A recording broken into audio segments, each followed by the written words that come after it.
Welcome to Public Domain Video Theater presented by the great detectives of Old Time Radio. From Boise, Idaho, this is your host, Adam Graham. If you have a comment, email it to me, box13@greatdetectives.net. Well, now it's time for another episode of The Court of Last Resort. The original air date, March 21st, 1958. This is Season 1, Episode 23, The Mary Morales Case.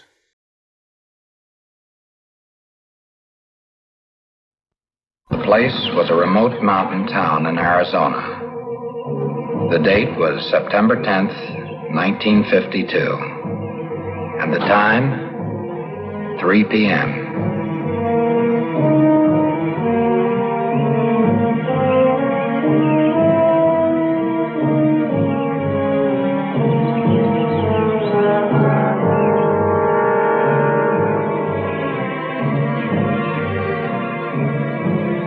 This man's name was Juan Morales, an unemployed mechanic.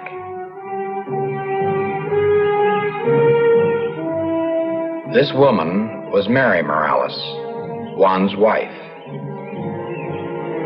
And this man, a stranger.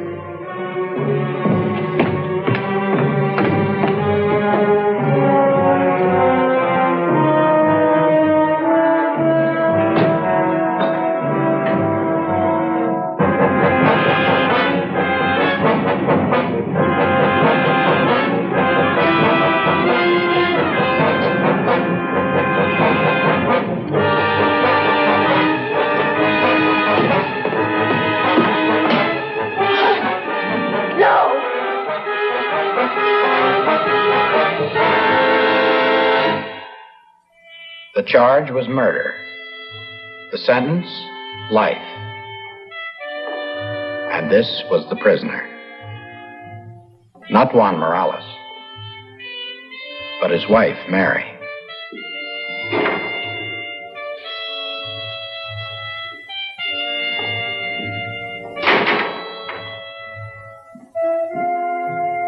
For 6 years, she swore she was innocent.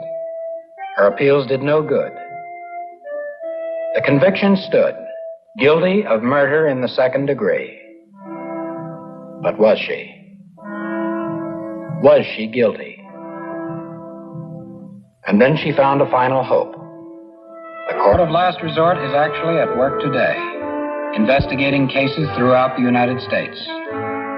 Its Board of Investigators, a group of 7 men, experts in law and criminology, bound together in their dedication to improving the administration of justice.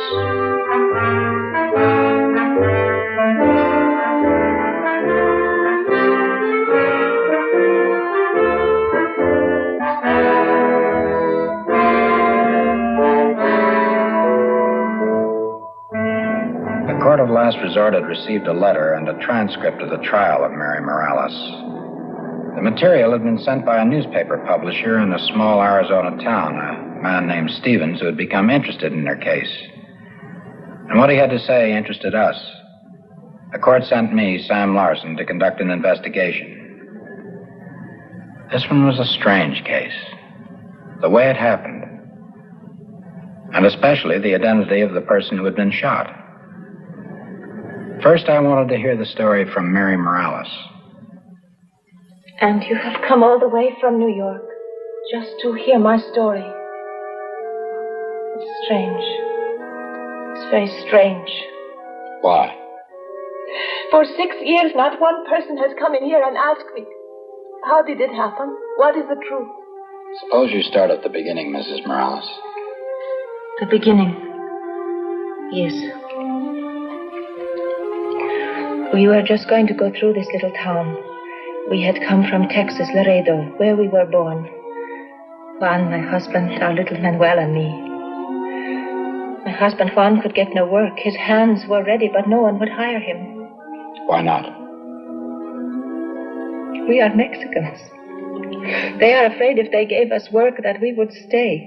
We were just a little way from this town when it happened. The truck broke down. Our money ended. And little Manuel was very sick again. We found this little shack by the side of the road and we moved in without asking. Then things began to get very bad for us. How's the boy? He is worse. Han, we have to take him to that clinic. That clinic the man told us about. It's 100 miles. How do we get there? Truck? The axle is cracked. It's good for 2-3 miles. Know what it costs to go 100 miles? $15 for an axle. A used one. Grease, gas, oil. Need at least $25 to get to the clinic. Then for the love of heaven, get it. How? Huh? How? You think I want this? To sit here and not be able to help my boy? You know what it does to a man? Do you think that is going to help? Helps me forget things the way they are. Juan, you have to look at life the way it is.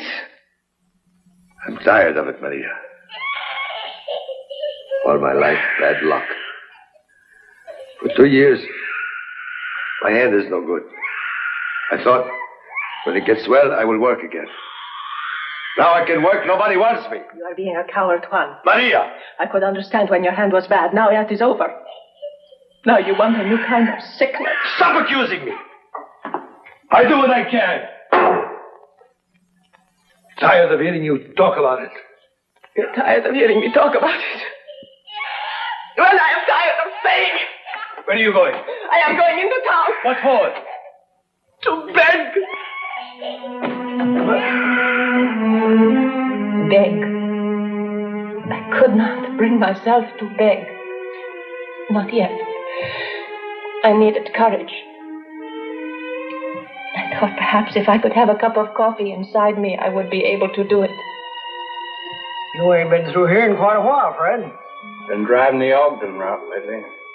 You got a full truck this trip? Loaded. And I had to break her hard down those hills.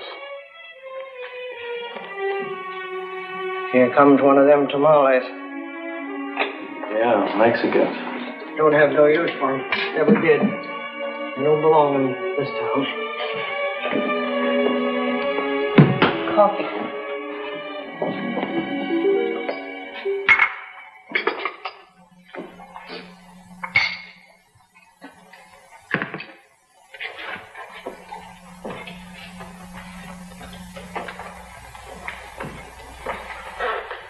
Is there anything wrong, ma'am?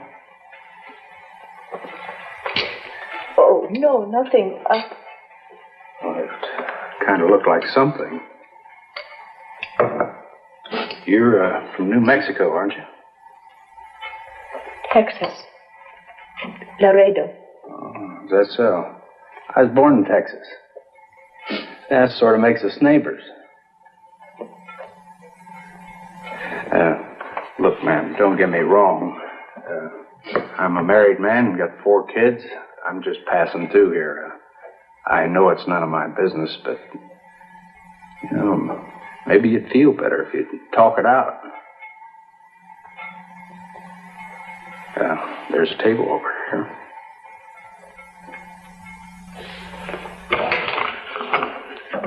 It was the first time in a long time that anything nice had happened to me. That someone has seemed to care. I just needed someone to listen to me, just to listen. I see. So after that, I told him everything. Everything. And he didn't say a word. He just listened. And so, now we have to take little Manuel to the clinic in Rivertown. You people had it rough. Miss Morales, I'm sorry. I'm hauling a load of potatoes and I'm going the other way. But you take this. It's only $5. No, I couldn't. Well, why not? Go ahead. It would not be right. Well, it wouldn't be right for you to beg either. And I'm not going to let you eat it. You just keep that.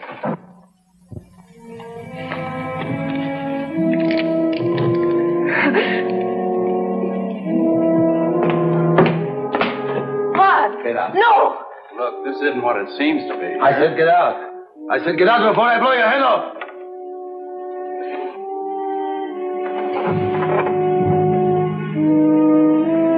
Listen. Listen to what? I can see. Taking money from strangers, sitting close to them. Juan! Now I know. Picking up men. Juan, it is not what you think. You saw. Both of you, huh? You saw, didn't you? Now on. You are not my wife. Do you understand? I have no wife. No more.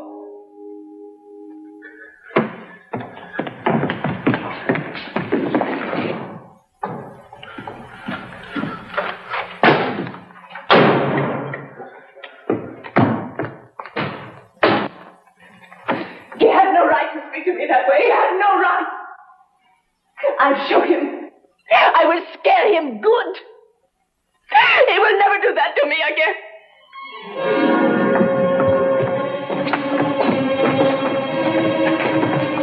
All I wanted to do was to make Juan remember how he disgraced me. All I wanted to do was to give him the scare of his life. I emptied the gun.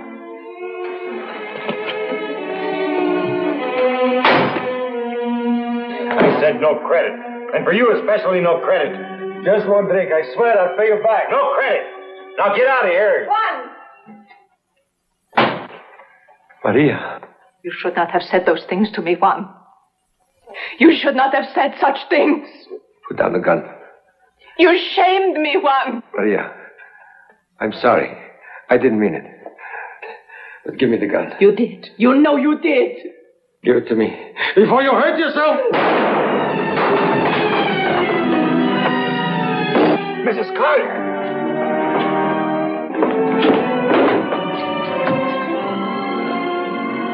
You Mexican?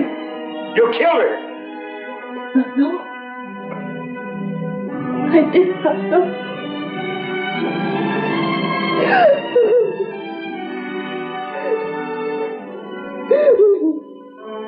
The story, Mr. Larson, the whole story.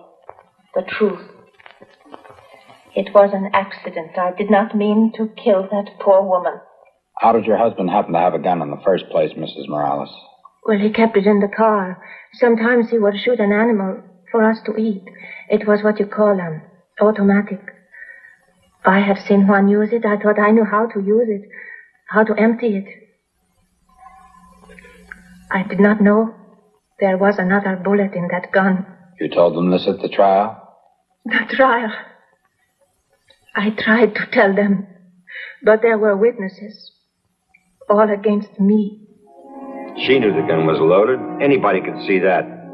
He came in at her and she fired. Only accident I could see was that she missed her husband and killed Mrs. Collier. Yes, sir. I'm almost positive. Just before she went out and got the gun, she said, I'm gonna kill him. Just like Al Henry said. I heard her say the same thing. I'm going to kill him. They all lied, Mr. Larson. Everyone. And the jury, they believed them. And your husband, what happened to him? Juan. No man has ever suffered for his wife like my Juan. After they put me in prison, he took little Manuel and went back to Laredo. For 4 years he worked, day and night, saving every cent, so that finally he might come back to that town and try to prove to them that I did not mean to kill that woman. I see. He's there now? Yes. I guess they felt a little sorry for him then. For 2 years he has worked as a mechanic, but all the time trying to speak to those witnesses who were against me, trying to tell them it was an accident, even hiring lawyers. But it did no good.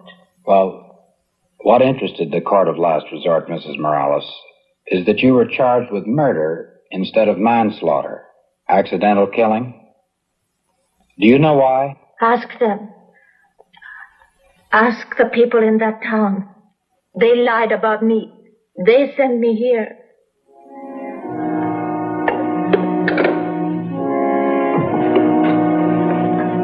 Ask them. The people of the town, she said.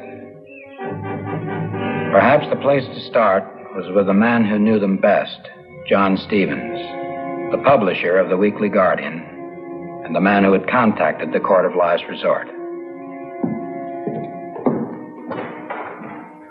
I was just a young reporter when the case was tried, Mr. Larson, but I never forgot it. Got interested in Mary Morales for a couple of reasons. First one was the gun. What about the gun? If Mrs. Morales had planned murder, why did she bother to empty the gun? The shells were found? On the seat of their truck. But the jury believed that she purposely left one bullet in the chamber, the one that killed Mrs. Collier. Well, there was still enough to persuade a reasonable jury that the shooting was accidental. The court appointed a young lad fresh out of law school. He did as well as he could, but even so, Mrs. Collier, the victim, was very popular in this town. And the Morales were strangers. Mexicans, you mean? Folks can get pretty narrow-minded. I guess they took their hate out on Mary Morales. In other words, this was really a lynch mob. Put it that way. That's why I wrote your outfit. Mr. Stevens, did you ever bring this to the attention of the public through your newspaper? I tried. All these years, I only worked for the paper, Mr. Larson. I tried to get my boss to run something on it, but he wouldn't touch it. Why not? Well, feeling was running pretty high. He was afraid folks would boycott the Guardian, cancel their subscriptions. 6 months ago, I took over the paper. And I've gotten to know Juan Morales. I think he's an honest man, and I'll print any story that'll help him, if it's true. All right. I'll go to see him. See what his side of the story is. Thanks very much. What can I say? It was my fault. All my fault. Maria didn't know anything about guns. She did not know the gun was loaded. All she was trying to do was to give me a scare. I tried to tell this to everyone in the town. It was like talking to a wall. Maybe we can help you break down that wall. I've heard of the court of last resort, Mr. Larson. I am grateful. I wish I'd heard from that lawyer. If I had, maybe Maria would be free now. What lawyer is this? Well, after it happened, they put me in jail for a couple of weeks as a witness. I tried to sell my truck from inside the jail to get money, to get a lawyer to help Maria. Deputy.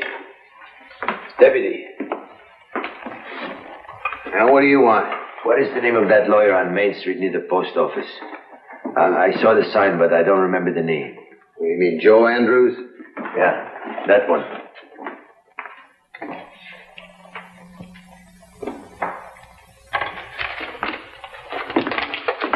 Please give him this for me, huh? Why should I? Give me a chance. All I want for my wife is a good lawyer. Please, give this to Mr. Andrews.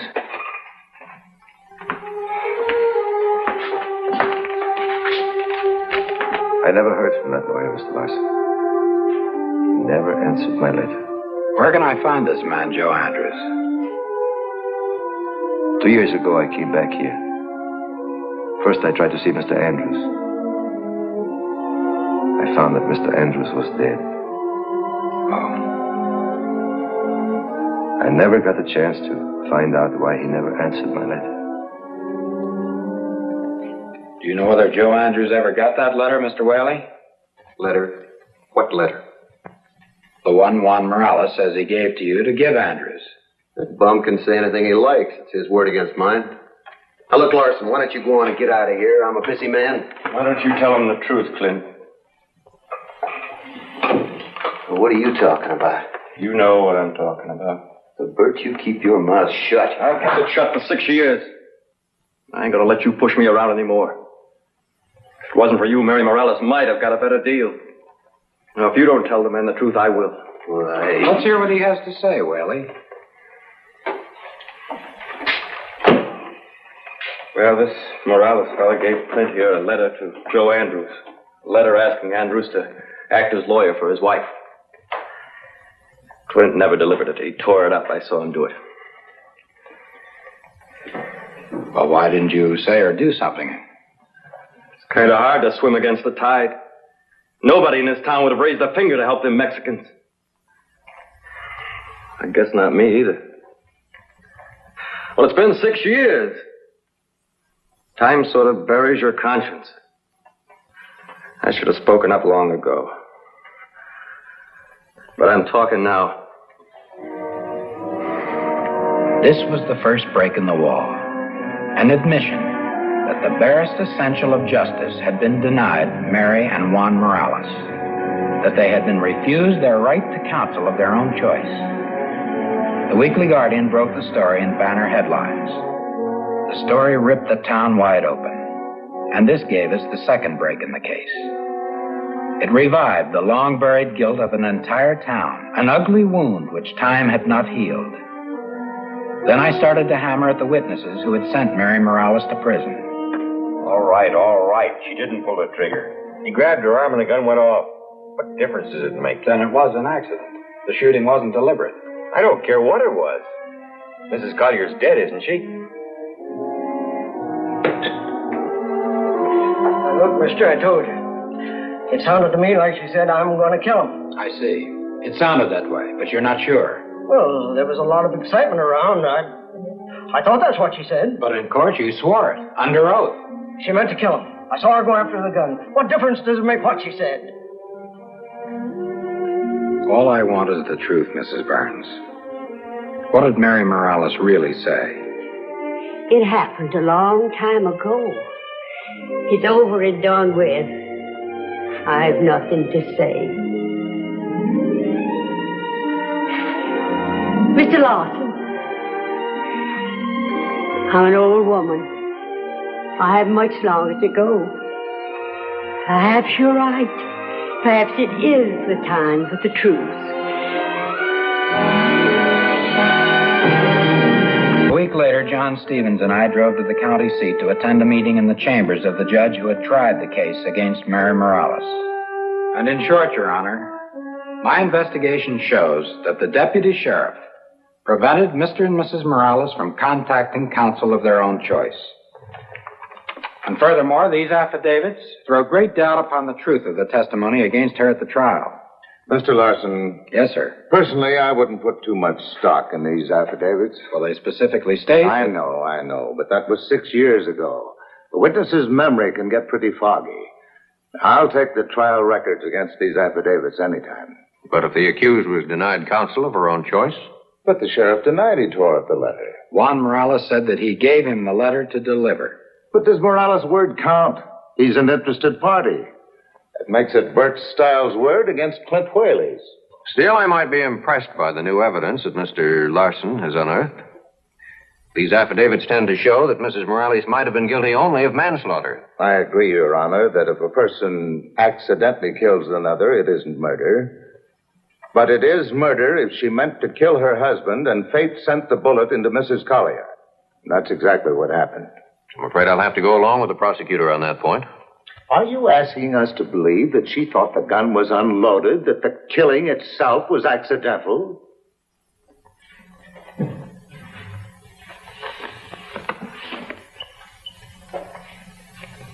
Your Honor, here is an exact duplicate of the murder weapon. Would you kindly examine it, please? The gun is fully loaded now. Now, will you please unload it, sir? I'm afraid I don't understand very much about these. Just push this button. That's it.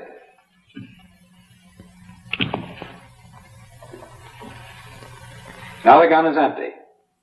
I believe that's obvious.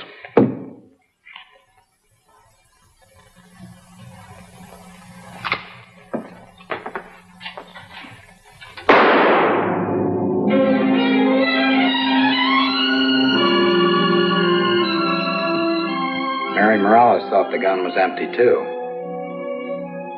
But when it comes to a gun, you never can tell. Now, this is an automatic, Your Honor. You removed the magazine, so did she. But you both forgot that there was a bullet left in the chamber. And that is my point, sir. Mary Morales made the same mistake as you did, Judge.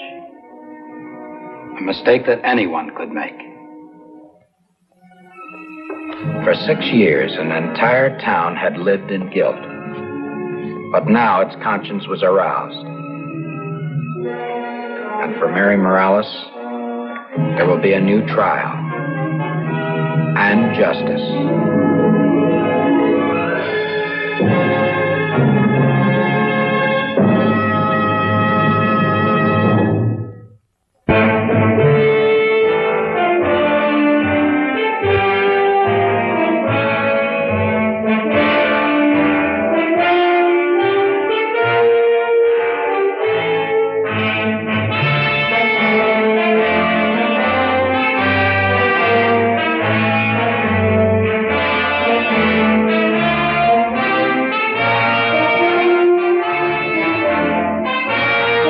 Welcome back. Well, this is an interesting case, and having read the book, The Court of Last Resort, this would have been a very difficult case for them to take on. They're not dealing with a case where there was a legal or technical error in the defense. That's something that could go to appeal. Nor are they really dealing with new facts having come forth in the case. Rather, they're dealing with the idea that the jury misinterpreted the facts that were before them. And that would be a reason why the prosecutor is protesting against the idea of a new trial. Because the last thing that most prosecutors want is for some hotshot experts from out of town to come in and get a verdict overturned on the basis that the jury misinterpreted facts of the case. Because, as Mr. Gardner explained it, in the law, the jury was expected to be the final determiner of the facts of the case. And appeals courts primarily serve to address errors in law. And so there's a reason why Sam Larson is going to the presiding judge to seek a new trial. And if he had failed here, probably the only other resort would have been to whatever mechanism the state would have for pardons and commutations. But that could be a bureaucracy in its own right. Here, though, Sam is able to successfully appeal to the judge's sense of justice, perhaps in part because the judge was not particularly familiar with the operation of firearm in that sort of up-close and personal way. And he, gives a graphic illustration of how the mistake that happened with Mary could have happened to the judge or to anyone who was not familiar with how the firearms work. It was an interesting case in that the Court of Last Resort was able to obtain a more just outcome, despite the fact that the person who was accused did actually cause the killing. All right, well, that's all for now. Join us back here next time for another episode of Public Domain Video Theater. In the meantime, send your comments to box13@greatdetectives.net. Follow us on Twitter at Radio Detectives and become one of our friends on Facebook, facebook.com/Radio Detectives. And if you like these videos, you can become one of our patrons at patreon.com/Radio Detectives. From Boise, Idaho, this is your host, Adam Graham, signing off.